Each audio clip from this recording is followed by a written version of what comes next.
And now it's time for a Star Trek story. You know, Aaron, we're both fairly liberal guys, I would say. I think we can both agree that people have a right to some amount of self-determination. Self-determination. I mean, this podcast wouldn't exist without it. I determined this podcast would be, and it was. But of course, this podcast is ridiculous. So my question to you today, Aaron, can self-determination become problematic? I don't know. Adolf, what do you think? Mussolini? What do you got? Yeah, I think I can see self-determination becoming problematic. Yeah. Little self-determination, okay. Not a lot of self-determination. Too much. I mean, what is your determination? Where do you draw that line? Or you're questioning the words and the understanding of our physical realities. Jordan Peterson, everyone. Self-determination is problematic. It's a tricky question. We'll definitely be getting into it with this. I mean, yes, of course, but then it's like, where's the line drawn? When does it become problematic? I heard this, it's a different word. I heard this the other day. It's like a little self-delusion. Self-delusion is good. Too much delusion, bad. A little self-delusion, just good. A little bit. Towards your self-determination, good. Maybe, is that potentially if you go too far, like, is that the axis, self-determination, and then going too far to self-delusion? Yeah, we'll see. We'll see if this episode of Star Trek gives us any ideas. Because, yes, we are watching Star Trek today on today's episode of Star Trek Stories. Oh, Yay! My God. This is episode 64, Journey's End. I am your sovereign host, Jaron Hatch, and I'm joined here by my dubious co-host, Aaron Cole. Hello, Aaron. Hello, Jaron. We are winding down our look at Deep Space Nine and the end of TNG. Last time we watched Lower Decks, not the cartoon series, but the classic TNG episode that inspired the cartoon show. And we learned what it means to really be a background character in Star Trek. For today's episode, we have a returning guest with us. Sitting in the captain's chair, once again, we have the very lovely Scott Tuckfield on the show. Hello, Scott. Hello. Aloha, cousins. Aloha.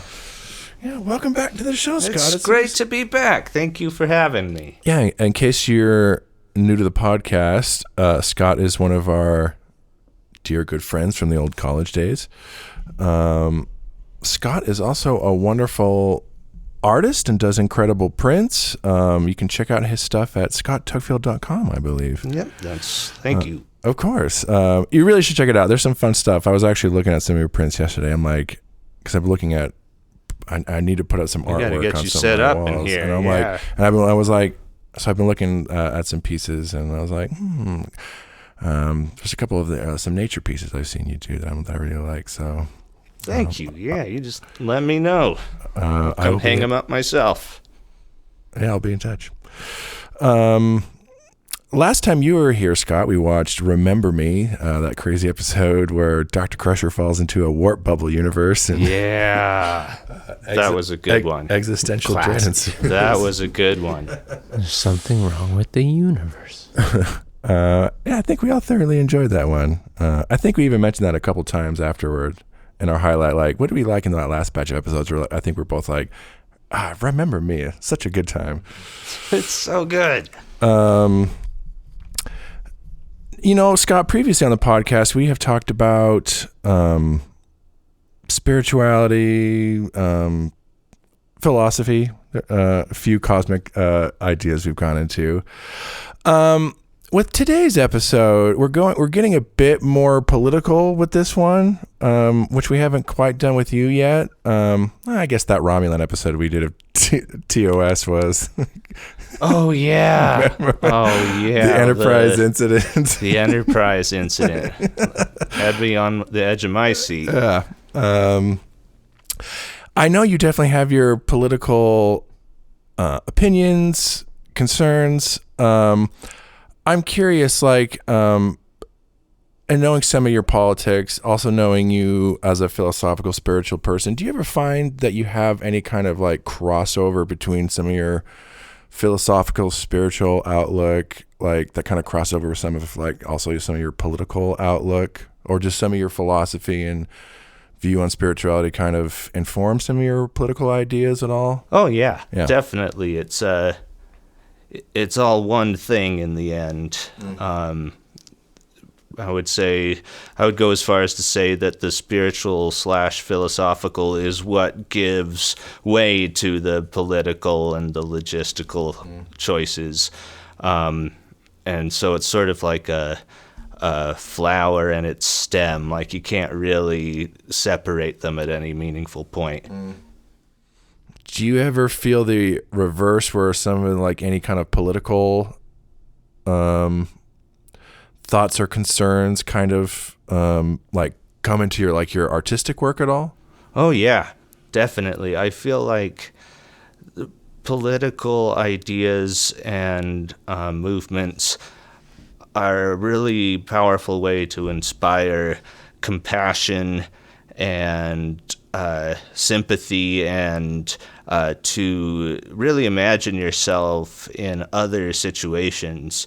To really think about what if my house just got swept away by the tsunami, or what if my family got murdered by this militia tribe. That stuff is happening, and it's a political issue, and it's also more than that. And so when that comes to me, it's like a political idea, but it inspires sort of growth across the entirety of being. Kind of explore it in some like either alternative or additional like aspects or perspectives. Yeah. I mean, I like what you said about like inspire. I mean, like, certainly on a lot of, material practical levels, kind of, politics needs to be engaged in, those areas, of course. But I think it's one of the reasons, and this is more of an artistic thing than necessarily a spiritual, philosophical, though I guess you could argue that art is essentially those two things like smushed together, It's one of the reasons why I like Star Trek is, but also just storytelling in general, is the ability to be able to engage with some of these, political ideas in a different context, to be able to kind of look at some of the humanity at it, some of the heart, and kind of like, even if it's some like hard work or piece, it can still like inspire you to like reflect and like, hopefully kind of bring change, at the very least for you. Absolutely. And that I feel like sometimes can feel like, it's a nice thought. It doesn't really do anything, but it's just kind of nice that it makes you feel a little inspired. Yeah. But really it's incredibly powerful. Yeah, really it's incredibly powerful. Just thinking about it a short time, you can think of a dozen different ways that Star Trek has inspired and therefore made physical changes in the real world. It's had a massive effect on our consciousness, and that fuels all of our decisions and our goals and our dreams. To portray them in this sort of balanced and intelligent way is really important for all of us. And then real quick, before we get into it, coming back to our question, what do you think, Scott? Is self-determination problematic? Can it be problematic? Is it inherently problematic? So, yeah, I think that the whole point of self-determination is that it is possible to go extremely wrong. Like it's possible to go nuts with power and greed and cause violence and sadness and suffering everywhere. And if it wasn't possible, then the whole idea of self-determination would be out the window anyway. So I don't know. I kind of don't believe in self-determination. I'll come back to that in a second. But I have the sensation, the experience of having it on a daily basis. So I figure even if it's an illusion, I might as well act as if I have free will. And then I'm just kind of covered in each situation. Because you are still like, there are still forks in the road just thrown at your feet every day. And they're like, well, the one self in the one self in the center of the universe isn't gonna make the choice for you, Scott. Like, nope. It's just not. You could stand here all day and ask, but yeah, you have to do it. You have to sit in your own captain's chair, and make the decisions. So it's a weird paradoxical thing. Very interesting. Yeah, even like you could, often make the best possible decisions, and still there's like, just for the nature of some of this separation, there's going to be conflict. It's, you could be totally like aligned with, seeing the larger picture and affecting everything, but even still taking all that into account, just because of some of these interesting divisions, it's just going to create conflict. So it's really interesting to look at, like just trying to see all these kind of puzzle pieces working together. It's mind-boggling. And then to consider that those conflicts might actually be exactly what are supposed to be happening based on some higher level of organization. And it's just like the arm is flexing, but to these guys it feels like a terrible earthquake or something. There's just too much to factor in at any moment to ever think you really know what's going on. Cover the whole, yeah. So I guess you have to find a way to be your own captain, sit in your own captain's chair and own that, and surrender to the idea that you are just part of this larger web of beings and energies, and you have to also have humility at the same time. Both completely powerful and powerless at any given time. It's a very Taoist thing. Like it is and it is not. And now shut up. No, I mean, and actually Tao, like, I mean, if we're just looking, really, Taoism is a fun thing to bring up because there is a kind of like a two things. Like this episode both has a spiritual element and certainly a political element. So it'll be kind of interesting to see how they balance some of these things, and if this episode gives us any perspective on our question. Show us the way, Star Trek. Please, Star Trek. Yes, we are watching Journey's End today. This premiered March 28th, 1994.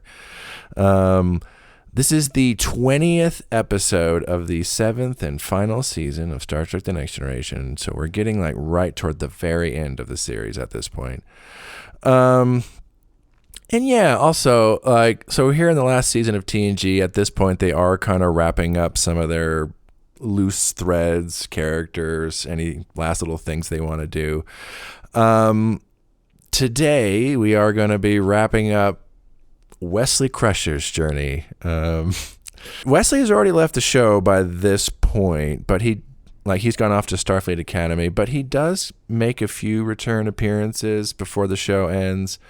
The last time we really saw him, though, it's the episode Final Duty, where that's the one where he's involved in the cover-up of the cadet who died, and he gets into trouble with some of his other classmates, and that's where we've last really left off with him. So get to see how they wrap up Wesley's whole character arc on this show.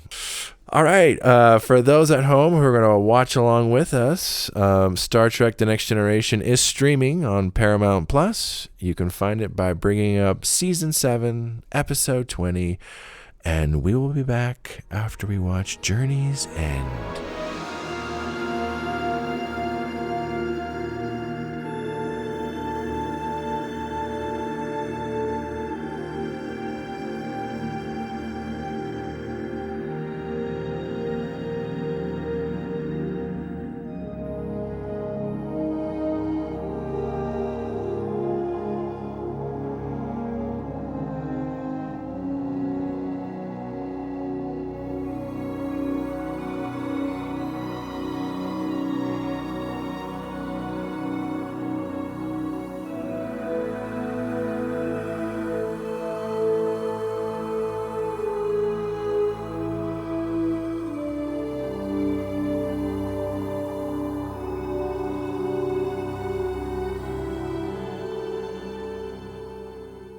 Inexcusable.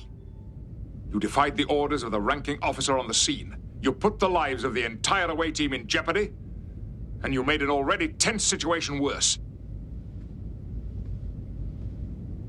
Your actions reflect very badly on this ship and on that uniform. Now, I want an explanation, Mr. Crusher, and I want it now.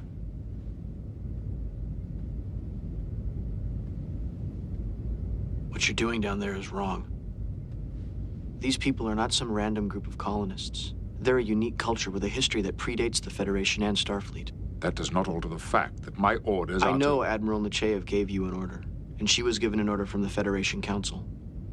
But it's still wrong. That decision is not yours to make, Cadet. I don't know what has got into you lately. And frankly, right now, I don't care. But I will tell you this. While you wear that uniform, you will obey every order you are given. And you will conform to Starfleet regulations and rules of conduct. Is that clear? Yes, sir, it is. But I won't be wearing this uniform any longer. I'm resigning from the Academy.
Just got done watching Journey's End. In case you didn't watch this with us, haven't seen it before. So in this one, the Federation and the Cardassians have just finally hammered out a peace treaty between themselves. They redraw the lines of their borders as part of the treaty. And as a result, some Federation colonies end up in Cardassian space, and some Cardassian colonies end up in Federation space. One of these colonies has a group of Native Americans who have settled and colonized there, but they're refusing to leave. And so Captain Picard is ordered to basically remove them from the planet. Meanwhile, during all this, Wesley Crusher comes home for like a sabbatical from the Academy, a little vacation or something, and but he's in a really mopey, sad exit. Yeah, fine. He's feeling all of the emo feels. They're having a reception though for some of the Native Americans on the planet, and Wesley is approached by one of them and kind of told he's like a special person, and he had a vision where he was expecting Wesley, and Wesley kind of meets with him and ends up having a a vision quest where he trips out and has a vision from his dad, and his dad basically tells him, "Don't follow me," which Wesley interprets as not to be in Starfleet anymore, and he ends up interfering during this whole tense situation with the colonists and kind of telling them that the Federation's going to come remove them forcibly, and they're all pissed, and the Cardassians arrive, and they're not happy that the colonists are still there, and then eventually the colonists take some Cardassians hostage, and Wesley's there, but he is able to stop time with his mind, and he is approached by this person who's been helping him, who reveals that he is actually the Traveler, and that this whole thing was kind of a way to this whole thing was kind of a way to kickstart him evolving to a new plane of existence, I think is kind of what he says. All I had to do was lie to you about who I was and give you drugs. Yeah. In the end, war is averted, and the Cardassians agree that the Native Americans can stay, but they'll just be under Cardassian jurisdiction, which the Native Americans are happy with, and we don't really know what that means. I don't think they do. I assume they're going to be plugged into some machines within the week. They got absolutely nothing in writing from the Cardassians in that negotiation. I'm just saying. It was a handshake deal. He seemed really cool. One commander was like, "Yeah, I think maybe they'd be willing to negotiate something. Yeah, we'll see what happens. That'll be fine. We'll see what happens. We'll leave you alone. We can always trust the Kardashians. Cardassians. The Cardassians, yeah. And the Kardashians. And the Kardashians. You can always trust the Kardashian to be a Kardashian. Every time. Every time. They continue to be themselves. They endure. At the end of this, Wesley resigns his commission and goes off to travel space and time with the Traveler. It is what we're left with, and that's how it all ends. We start with initial Scots. We start with initial Scots. We start with initial thoughts. Scott. Now some initial Scott thoughts. Great episode. I love how it's working on a bunch of different levels at once. They didn't have to make it about Native American Indians, but the fact that they did just added a whole level of political interest and discussion ability to the whole thing. It could have just been some peaceful village, you know, and but that sense of owning up to Picard's owning up to his own ancestral, I guess his past life karma, is interesting. Is a very interesting topic to think about. I can't help but kind of chuckle at mopey Wesley. I understand it works well for the story. We have to all wonder what's wrong with Wesley.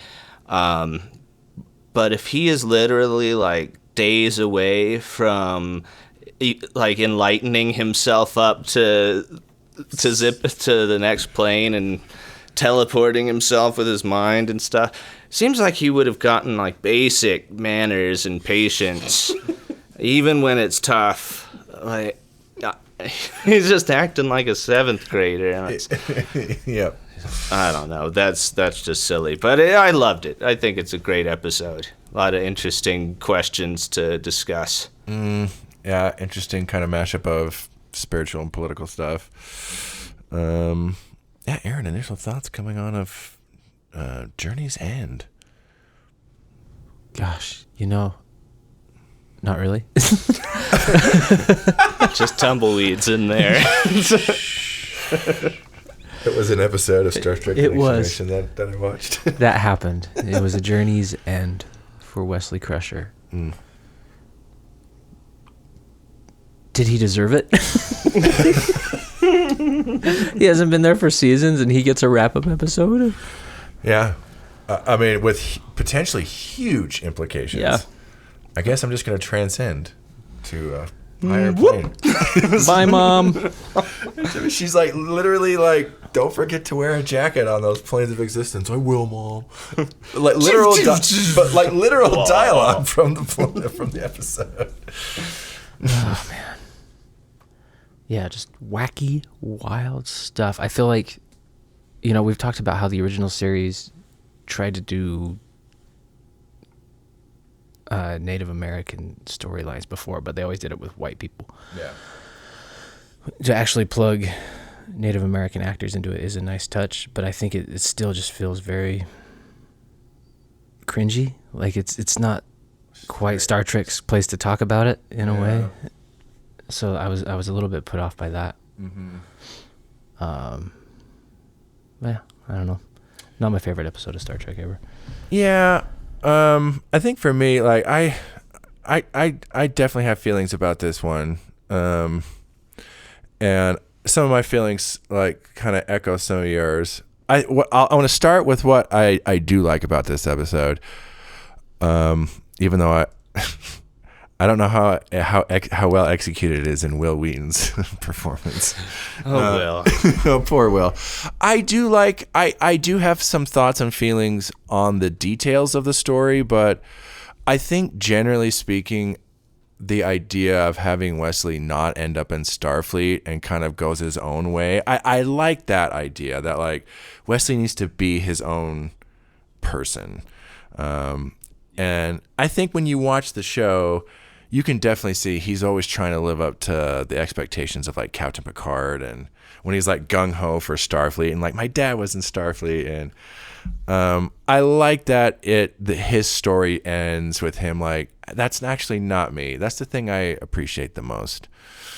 Yeah, I think that's a nice touch. I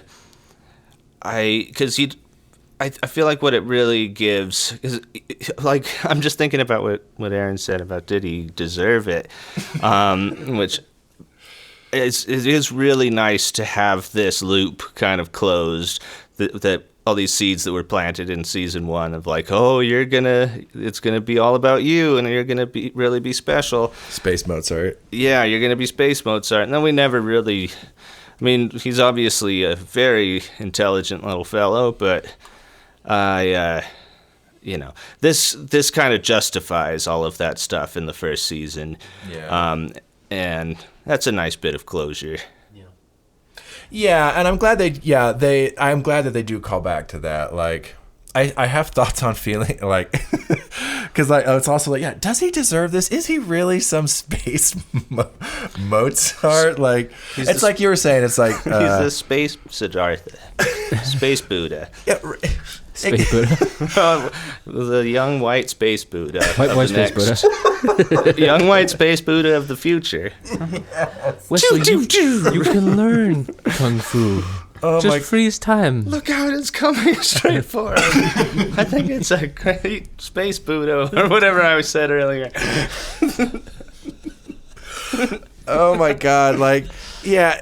Once some of the details kind of get into, like, I wish they had spent more time in the show proper, having what I like some of what they set up with, like, yeah, Wesley kind of has like a perspective that kind of ties in with thoughts and time. That's kind of a fun idea, but like, but it just, yeah, it's then seasons of nothing, and then this. I'm like, well, I'm glad there's a callback to it, but I just wish they had done.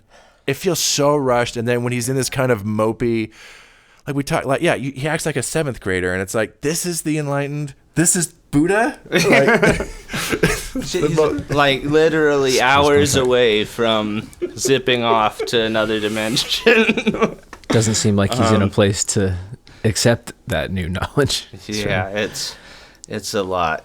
They should have peppered in a couple of Wesley episodes in between. Sure. That would have been nice.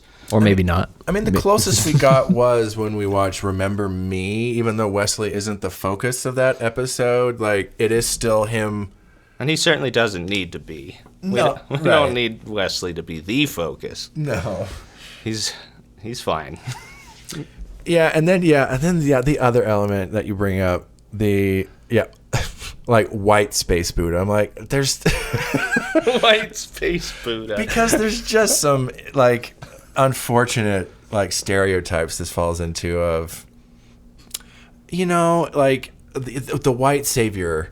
Yeah, there's a bit of white savior going on. You know, like with there's Picard this whole too, like right. Yeah. You know, like I mean, it's an interesting on paper potential idea, but like it just doesn't seem to have a lot of self-awareness that it's doing like a white savior thing. And because in the end, part of one of my biggest problems with like the Wesley Crusher journey is like he initially decides he's going to leave Starfleet, but he has this vision quest, and then he's going to like, I'm going to tell these people that, hey, like he interferes with their plans, and he kind of like stands up to them, and then he resigns from the academy in that, you know, dramatic scene with Picard. But then in the moment when he stops time, it plays it like it's a big moment, and he's like, his feelings about the situation have like enabled him to freeze it. But then the Traveler shows up and says, but you got to leave him to it. So it feels like Wesley came to this village, learned this, like had this incredible breakthrough from these people, and then in a moment where he could then return the favor, I'm out. I have space. Our concerns are above theirs, Wesley, as they're like people are fighting for their lives. I couldn't possibly condescend to saving you from this point blank phaser blast. You know what? You're right. Let's walk this way instead. Their faces will have to be the ones to be burned, Wesley, by that phaser blaster. You must trust them to solve their own problem, and then just soon as time restarts, instant heads exploding left and right. Wesley could have saved all of them, but he knows better. Walking stoically away, just covered in blood. I do have faith. And the stain of blood is erased and replaced with a much bigger stain. Oh my God, yeah, just that whole aspect. I'm just like, was there no other way to do this? Like, again, I like tiding with the Traveler and some space and time. I don't mind even that it's a wild ending to his character. I don't even necessarily mind that Wesley ends up traveling space and time, but the journey before the end didn't feel like there was really much of it. That's fair. I think one of the most important things to keep in mind is that this was 94. Mm-hmm. Like, it seems a bit dated and clumsy to our sensibilities, but this was laying some groundwork for, you know, a lot more subtle discussion in the future. Yeah, so, and I also think that in these sorts of like subtle discussion of what's in good taste and what isn't, at least this has some good intention behind it. I feel like I feel like it portrays the situation with Native Americans in a very pro-Native American light, as if like we need to think about that we still owe a debt. In 94, we weren't nearly so civilized. That's that's a word for it. That if that's the word for it. No, I think 94 is literally when Dances with Wolves came out, which is one of the first like major motion pictures that portrayed Native Americans in like a positive light. So yeah, it's disturbing, like that. It feels like it should be a lot more distant in the past, but that it. Yeah, I feel like this. I'd like to think that this helped shape the direction of our thinking, and at least was a tiny little part of, because they kind of call into question the relationship between the Native Americans and the U.S. government in the past, which is always a good thing to call into question. Troy specifically cites like the Pueblo incident. Like they cite their sources just to kind of remind you. And it also gives like a reality to the situation on the planet that, you know, has more depth and more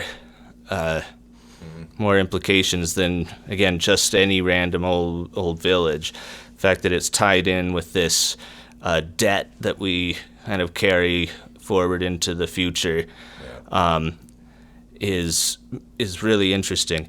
I also think it's interesting that the Native Americans on the planet are portrayed as being spiritually more advanced than Starfleet and the Federation. The Traveler seems to imply that they have some extra knowledge, some special awareness that is beyond what even Picard might have. And I know that's kind of one of the cliches is, oh, you're a Native American, you must be like in touch with all the spirits, and but it does kind of call. I think it's a good thing to at least suggest that Native Americans even back then were more spiritually advanced than Westerners were. And the fact that we, did what we did is kind of proof of that. Yeah, it's crazy. You don't want to angelize people too much, but you don't. Sure. But in this case, it certainly seems like we've got some ground to make up. Yeah, I think that's a good one, because some of my feelings about this are just like I struggle with some of the clumsiness of it. Like you say, but I'm like, however, though, it's like, yeah, when you take into account the larger media narrative, it's like, this would have been somewhat just kind of like, up until, that around then, so much of how you saw Native Americans portrayed in media were, the scavengers of the plains that were going to get your wagon train, the bad guys. And it's like, this is a huge improvement over some of those portrayals. When it gets into some of the political stuff, there's some things I wish they would have addressed. Like it's a big step forward, but I wish that they had they do cite the Pueblo incident, but I'm like, they never really specifically refer which tribe this is. It's just kind of a generic Native American group. I'm like, there are so many distinct and disparate cultures, and I think if you're going to do this, you have to do your homework. Really focus on one, and then really get to focus on those specific spiritual beliefs, because some of it just kind of gets into this kind of general territory. So it's on one hand, it's like, this is so much better, and it is interesting examining some of these spiritual ideas on Star Trek, which doesn't always. I wish they gotten a little specific. It is also interesting to think about. My feeling is part of this is it even. I think none of this is intentional, because it's also like they're trying to crank out 26 episodes. A season. They have exactly 40 whatever minutes to work with to tell a story, and it's like, you got a week to throw this together. Because I was like, it is interesting. It's like the parallel, they're trying to draw these parallels between the United States forcing the Native Americans to relocate. In this situation, though, it's like the context is slightly different, which kind of muddies the waters a little bit. It's like, technically, the Native American group are colonists in this situation. They've colonized a new planet, and I'm like, that is a little different than being forced off of thousands of their years. ancestral lands. And it's like, and then especially when you think about the larger conflict with the Cardassians, and knowing the Cardassians, and they've been a huge antagonistic force up to this point, and having they're the worst. They're awful. They're the horrible military fascists of the galaxy. Yeah. So the fact that there's a peace treaty, is a huge deal, and it's like, oh no, this is clearly a horrible situation. But I'm also like, oh, but war with the Cardassians. We understand the connection with the past, you guys, but. Have you ever seen a Cardassian? You gotta give us a break here. I know, and that ending feels so foreboding when it's like a feel-good ending. It's like, we'll abide by the regulation, but you're just like, this is not good for you guys. That's not a good deal. Because you realize in this situation, this was all done in the preservation in the name of the preservation of their culture, but then knowing who the Cardassians are, it's like, oh no, like you guys are fucked. Very much in danger now, like huge, like yeah. But yeah, it doesn't need to go into that. It's just like, okay, and then this conflict is over. We can all relax and be happy about it. TNG is TNG. Well, then we can fly off to the next planet. We're done. The crazy thing is, like, you don't know Deep Space Nine as much, but the very next episode of Star Trek that would have aired after this is a Deep Space Nine episode that picks up on the events of this episode. Interesting. And the implications are huge. Yeah, I mean, so coming to our question, it's like, and this is why I specifically chose the question. It's like, but you have this, Native American group, and you have Wesley, both on this story of Wesley is figuring out that not to follow in his father's footsteps, and it's like a self-actualization thing for Wesley, and finally having the freedom to determine his own future. And then you also have this Native American group that it's like fighting for their self-determination. It's like, no, this is our planet. We deserve to stay here and live here. These are our homes. And but all this gets, and like in a vacuum, like it's interesting. Like I'm like, yeah, absolutely. But then you like the sticky reality of it all. It's that it's all.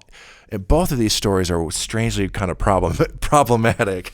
Yeah, it's one thing to write a story about it, but the reality of it is far grayer. One thing they did get right was how chain of command can kind of ignore the humanity just to get done what it needs to get done for the greater good or whatever. It's like, how many people did the Starfleet Council pass off these orders to? Like, oh, nope, it's not my job.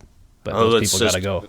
Colony 13A, who gives a shit? It's just a number in a list to these people. They don't feel the reality of their homes and families and such. Right, it's just a bureaucratic decision. That absolutely happens. But I mean, it is fascinating to weigh the morality of it. A little village of colonists. Versus, whole planets and moons and who knows how many worlds bordering these regions that, if they're who knows how many lives would be saved by this treaty if they could just finish it. Yeah. So yeah, it's different than just taking their land because they want to live there themselves. Yeah. We're trying to move you out of the way. So not only to save your lives, but to save billions of other lives.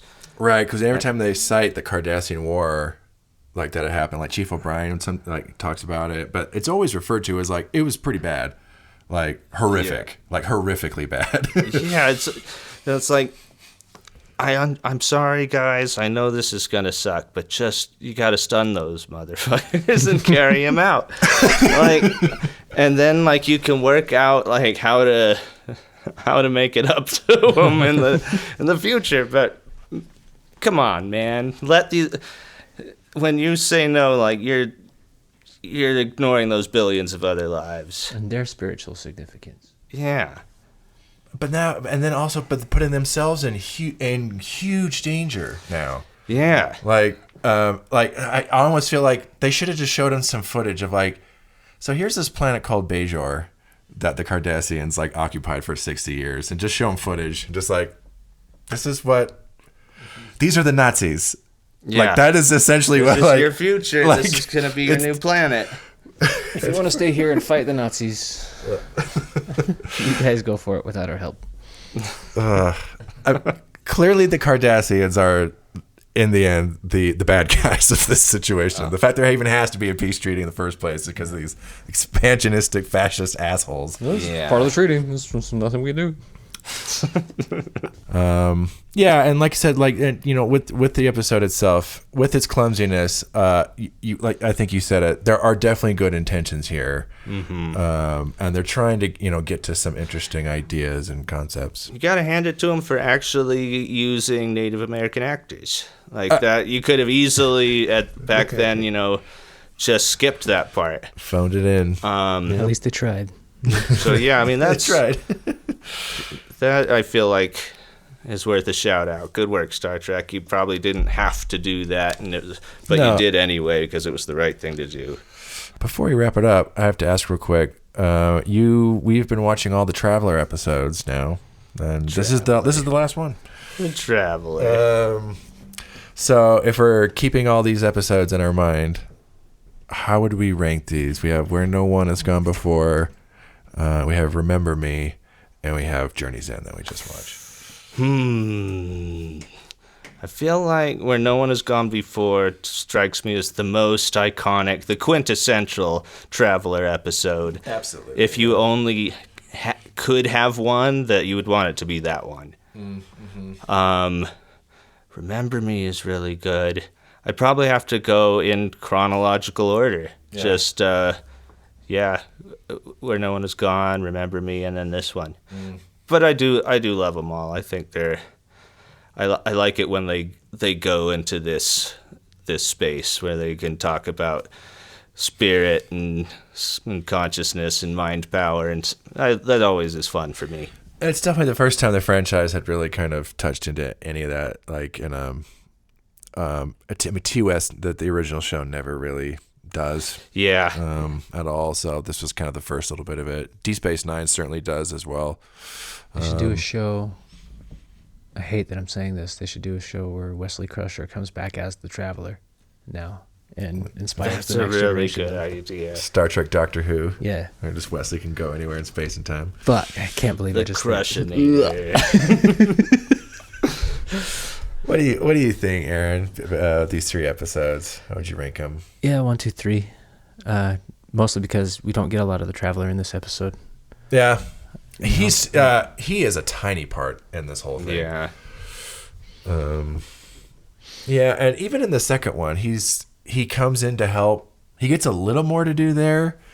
Do it, Wesley. It almost feels like glorified cameos, and that's my one wish is that I wish all 3 of these were just full Traveler episodes. Yeah. And and Wesley, if they want to be, if they wanted to be Wesley episodes too, that's fine. But full blown I want Traveler more episodes. Traveler. Yeah. More Traveler. I think for me, it's hard for me to put the first 2 one above or the other. Like, for me, it's such a mood thing. Like, if I'm looking for more, like, I just love the Enterprise just falls off the map.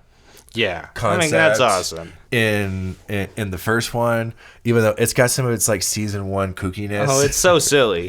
It's so silly, but it's just a cool idea. It's so Star Trek-y. The middle one is when I want one of those more like one of those like trippy, like Star Trek high concept problem solve, like what the Anomaly of the Week episode. But I think it's like one of the best Anomaly of the Week episodes, and it's just seeing Crusher go on that journey and just that one doesn't go as much explicitly into the cosmic ideas, but through it all, there is some interesting like stuff they're still some playing with. undertones. Yeah, I would safely say this is though my least favorite of the 3. Those 2 I think would be much further ahead, and it's like, there's this I one. think that's only fair. Hell yeah. Well, Scott, thank you so much for coming on, and My pleasure. Thank you, Scott. Thanks for having me over and letting me watch some Star Trek with you guys. Yeah, and it's been fun watching all these. I know when I was putting this list together, and I was like, I'm gonna have some plot lines in this, and just by kind of putting stuff together, I'm like, we're gonna do the Traveler episodes, and then it was like, who am I gonna get? I'm like, it has to be Scott. Scott has to be Scott. Scott has to come talk about It has to be Scott. He would be sad and disappointed with me if I did not choose him. Jaron, I just listened to your episode about the Traveler and I wasn't the guest. What the fuck? I'm already at your door, motherfucker. Just kicking out the other guys. Get the fuck out of my chair. Get out of my chair. I'm the captain. I'm the captain. Listen, look at me. Look at me. I'm the captain now. Okay, yeah, Scott. This is fantastic radio, you guys. This is a real life coup happening as we speak. I brought pizzas. Scott's the Yeah, I would love to have you back again. I'm not sure what it would be though. It would probably be something not TNG if we did bring you back. So Yeah, I would be open to that idea. yeah, You just give me a call. yeah, we'll see. yeah. We'll see what's down there. There's still Voyager and Enterprise and all the new shows still to watch. New trick. I can expand my horizons a little bit, see some of the episodes I haven't seen before. Yeah, there's some good ones and there's some not good ones. Yeah. But like with all As Star it- Trek, as it as it goes. goes. Hell yeah, dude. We should start a band. We should start a band, dude. Journey's End, bro. I just Journey's End. stop not a journey ever been. believing. If you'd like us to form the band Journey's End, you can email us at storiedstartrek@gmail.com. That's storiedstartrek@gmail.com. All right, everyone at home, thank you so much for listening. Next time, we are going to be watching The Maquis Part 1. We did say that the events of this episode have ramifications for Deep Space Nine. And that's what we're going to watch next. What happens with everything after this in Deep Space Nine? I think that'll be fun and exciting. This is also going to be the end or the beginning of our 2-part finale of Deep Space Nine for our list. We just got 2 more Deep Space Nine episodes. It's already over. We were there. We're not there anymore. It's already there. We were so excited for Deep Space Nine, and now it's all gone. Back to Deep Space 8. It's been a good ride. And this will be a fun, I think, little 2-part episode to end it on. And our very good friend Latoya Cameron is going to be coming back on the show to talk about those with us. Love Latoya. I know. She hasn't been on in a long while, so I'm looking forward to having her on. All right, everyone. Thank you so much. Scott, again, thank you. You're welcome. Thank you, Thank gentlemen. you. Thank you, Aaron, as always. Jaron, Scott, thank you. And we will see you all next time, hopefully having an awesome Vision Quest. And hopefully not being interrupted by the Cardassians initiating a militant takeover of your community. Or the Kardashians. Or the Kardashians. Either Either one. way. I Either don't one. want Either way, any it's worst case Kardashians scenario. in my Vision Quest. It's not happening. Just keep focusing on the trip. Yeah. Oh God, maybe they'll go away. Are you in a Vision Quest? Yeah. Thank you, everyone.